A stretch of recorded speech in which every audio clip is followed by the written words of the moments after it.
In 2030, low-income countries play an increasingly significant role in the global economy. Boosted by a huge injection of development finance in the 2010s, low-income states have chosen to avoid the emitting technologies and intense consumption of the developed world, instead choosing to invest in low-carbon technologies. The low-income countries now generate 40% of the world's solar energy, a massive increase from 2010. A climate relief tax, which levies 0.05% on all international currency and commodity trades, raises billions of dollars annually for emergency aid and to help countries adapt to climate change.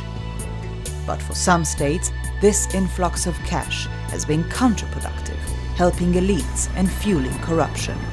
Increasingly, multinationals choose to relocate their headquarters to low-income countries attracted by cheap labor and the low-carbon electricity.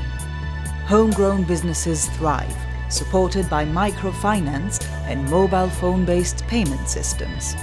And local firms now market their brands and products all over the world.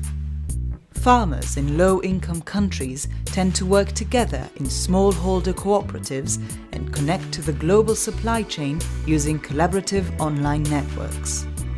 Progress on the Human Development Index is now far more significant for these low-income countries than any measure of GDP. And they are increasingly confident about their culture. The Kinshasa Music Festival attracts artists from all around the world, and Mali's film festival has become hotter than Cannes. Across the world, internet access is widespread and very cheap, which has boosted delivery services like health and education and has helped to make business increasingly transparent.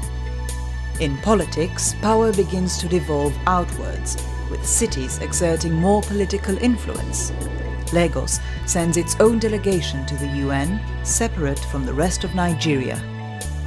The increased wealth of the booming low-income countries means more consumption, which increases the pressures on land and forests. A lack of effective government in certain cut-off regions means that they remain extremely vulnerable to the effects of climate change, conflict, disease, and famine. Problems persist, but generally, this is a world that considers the future and can imagine prosperity despite climate change, for most, if not all.